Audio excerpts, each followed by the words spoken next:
Hello everyone, welcome to my presentation on the topic of inequality of education in Cambodia. The source of information for this presentation is solely based on the book of Geography in 12th grade of Cambodians education. If there are information that needs to be corrected, that will have to be left for the education system of Cambodia. The study of education system in Cambodia was originally done to see how developed Cambodian schools are and how widely distributed they are. Like how you can have a company that produces a certain product, but you don't exactly know where they are being shipped to, as the movement of those distribution can be too complicated to be seen. Looking at every single details on how they are being shipped to and where they are specifically shipped to is overcomplicating things for small companies. Hence, instead of taking the data of one specific product, we let others who need to do survey for other things, like for example, counting the amount of people in a country, to ask certain questions about your products while you give your share to the government that are doing the survey. This product that I'm currently mentioning is called education. Before we immediately jump right into the study of education distributions and the equality across the country of Cambodia, we have to first know the survey that was done in 1998 and 2008 with a 10-year difference in order to get a good grasp of the total population, such that we can use those data to compare it with the data of education distribution. In 1998, the total population of Cambodia is this number in total, at least for this survey, as we can never be sure due to the null hypothesis, and adding too many factors are overcomplicating things. So the reference for the research is on your screen right now, and I would also recommend everyone to check out this survey as it was interesting enough for the field of geography. While in 2008, the total population of Cambodia is this much in total, and the research reference data can also be seen on the screen as well. Assuming both of these data are 100% correct with no relative error, we can take the smaller number multiplied by 100% and divide everything by the bigger number from the same set of data. We see that the total population increase is approximately 17.11% in exactly 10 years, at least for the data. Now we can let the word total population to be shortened to just TP, and the symbol of capital Delta can be a representation for change. Then we can just put that on the top left of the screen. Next, we will talk about the language rate in Cambodia from age 7 and above. We divide language rates into 4 groups. Keep in mind that by language rate purely refers to people who has the ability to use the language in general. Proficiency does not matter in this case. Those 4 groups are being divided are those who only knows Khmer, second one knows Khmer and English, third one knows Khmer, English and other languages, fourth one is no other languages but does know Khmer at all, which corresponds to the entire country. This includes foreigners, but not very specific focused. The data of geography book in 12th grade education in Chapter 2, Lesson 2 says that those who only knows Khmer has a total of 92% in Cambodia. Those who knows Khmer English has 5%.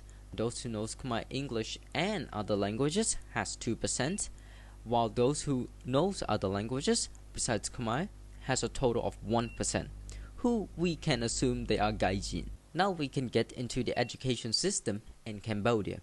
As an introduction to the general education in Cambodia, specifically general age requirements, they use the same education system as France.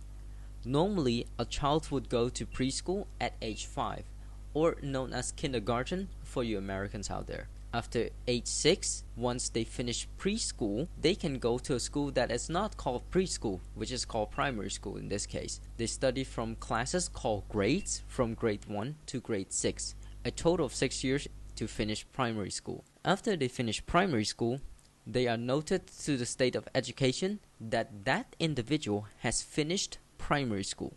After that, they will go to middle school, where they study from grade 7 to grade 9. Once they finish grade 9, they will have to take a diplomatic of education test on their final year of middle school. So a total of 3 years for middle school. And finally, they will have to study until they finish high school from grade 10 to grade 12. In year 12, they can pick the course of their own education in 2 different fields, either in science field or in social study fields, where the field is specifically focused for the national examination that all high school students have to take, which is called Baccalaureate examen, or Bac2 in short. For the science fields, the subjects that they have to cover for the examinations are mathématiques, physics, chimie, biologie, grammaire, le langue étrangère, et histoire. For the social study fields, the subjects that they have to cover are géographie, moralité et civisme, grammaire, sciences de la terre, et le langue étrangère. And here are the English version. Now that the super simplified introduction for Enseignement Général du Cambodge is out of the way, we can now get into the main point of the topic. In 2008, the survey that was taken, which corresponds to the whole of Cambodia, found that 49% of students did not finish primary school, 29% of students only finished primary schools and just quit school after that. 17% of the students finished until middle school, where these data is correspond to only students in those grades. And finally, we are getting into the inequality of education in Cambodia from 1998 to 2008. The data is divided into two sets places. 1.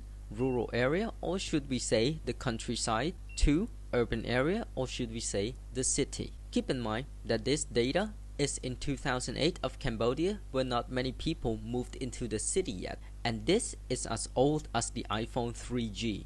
Some of you might not know what that is. Now we can go into rural area.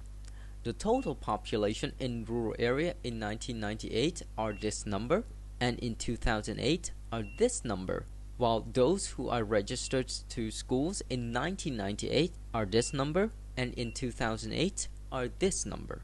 With some magic, we can get these percentage. Take the percentage of 2008 minus the percentage in 1998, we get an increase of 5.12% with the comparison of those time. While in urban area, we get this amount of people in 1998 and in 2008, and these amount of registered student. With the magic of editing, we can get this percentage, and once we do the same thing, we get the percentage of change of registered student in 1998 to 2008 of negative 5% in urban area. Now we can take the absolute value.